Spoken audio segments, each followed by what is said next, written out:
Okay, let's talk about menus. So we need to create a menu, and this can be a little tricky, trickier than you might think, because what you're going to have to do is you're going to have to categorize your work in ways that you hate. There's no other way around it. If you're like most artists and musicians alike, uh, you're going to have to find a way to put things into categories that seem arbitrary and weird, but you got to do it. So here's a couple rules. Um, 5 main menu items. Try not to have more than 5. You can, and you can have less than 5, but aim for 5. If you must have a 6th, put it in there. If you only have 4, that's good. That's fine. 3 starts to look a little weird. So between 4 and 5. But definitely not up to like 7. It just gets cluttery. Let's look at some examples. So here's my site, and here's my main menu up here. I've got home, biography, music, media, and store. Now, this is a little deceptive because I say 5, but one of them should be this home button just to take you back. You don't have to have a home button. On almost all websites, clicking the logo or the heading, in this case my name, functions as a home button. It's going to bring you right back to home. And most people sort of know that, so you don't explicitly need a home button, but it's a little weird to assume that everyone knows that clicking the logo is going to bring you home. So I still like to see a home button. You don't have to have one though. So this is how I categorized my stuff: biography, music, media, and store. For something like Slam Academy, here we are. We have 4 things. We have about, programs, calendar, and online. We used to have 5, but we were able to simplify things a little bit. Now, what Slam Academy has that my website doesn't have is that it has drop-down menus. So if you go to the About menu, you get this long sub-menu. And you can make these. In the next video, we're going to go over how to make these sub-menus. And you can totally do this. The only limitation on how many items are in this sub-menu is that you're going to run out of screen. You can see in this one, it gets down to HR docs, and that's pretty much all I can have. But that's dependent on the computer. If I was on a different computer, I'd have a longer screen, and I might be able to see more.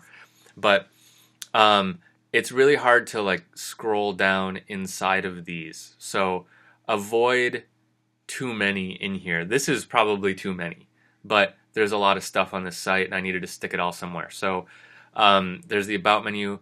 Programs folds down to that. Calendar doesn't fold down to anything. It just takes you straight to the calendar, and online folds down to the online classes. So you can have these submenus, and that's fine too. So I would think about that. Think about what are my main 5 things or 4 things, and how can I get everything I need in a simple click underneath them. Now, another rule is that there's this rule that web designers try to live by, and that is the 2-click rule. The idea here is that you want to be able to get anywhere inside the website in 2 clicks.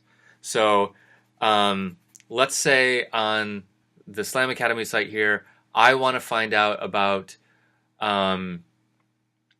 the next Ableton Live class. Okay? So I'm going to go to Programs. Maybe it's here, Ableton Certification Programs. It seems logical. I'm going to scroll down and see if I can find a link to the next Ableton Live class. Those aren't links. I actually don't know the answer to this. Here's where I'd register for the whole certification. So that wasn't quite right. That's a little deceptive. The real answer is that it's right here on the home page, Ableton 1. That's the next Ableton 1 class, because these are ordered by most recent. And here's where you would register for that Ableton 1 class. So that's only 1 click. It gets you right there, and that's great. That's simple. On my personal website, let's say mine doesn't follow the rule all that great. It takes kind of 3 clicks. Like let's say on my site, let's say you wanted to find that track that you heard somebody play. you would go to music. And this is what's really annoying. This is what's really tricky that you have to do. Every time I look at this page, I cry a little bit because what I had to do was take all the music I've ever written and get it down into a small amount of categories that are on this page. And the categories I ended up coming up with was electronic, chamber, club / remix, major works, and collections. Those are kind of weird terms, especially major works and collections, but it was the only thing that really worked well, that really encapsulated everything. So this is the really hard part for all musicians and artists, is to get these subcategories of your art.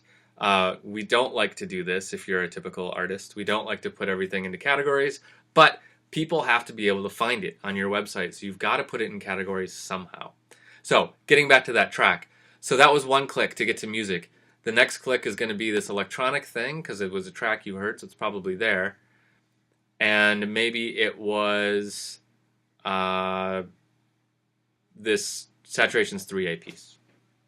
So that was 3 clicks, and it got us to the page that has a nice little image, some stuff about it, and the ability to play the actual track.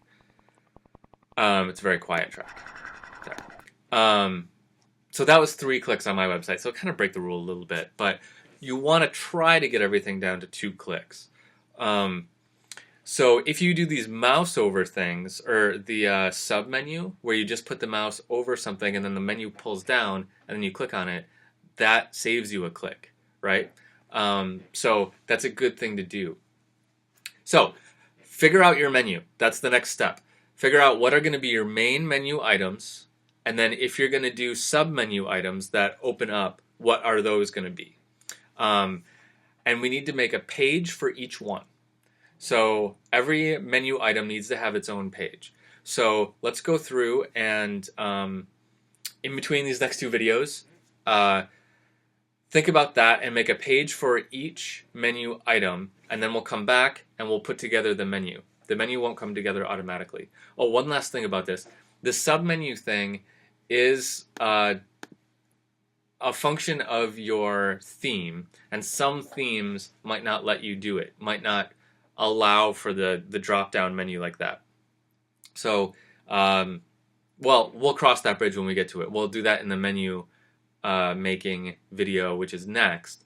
So, make a page for each menu item and put some content in there. Okay, so I'm going to do that, you're going to do that, and then we'll see you in the next video, and then we'll assemble the menu and put it in its right place. Okay, see you in the next one.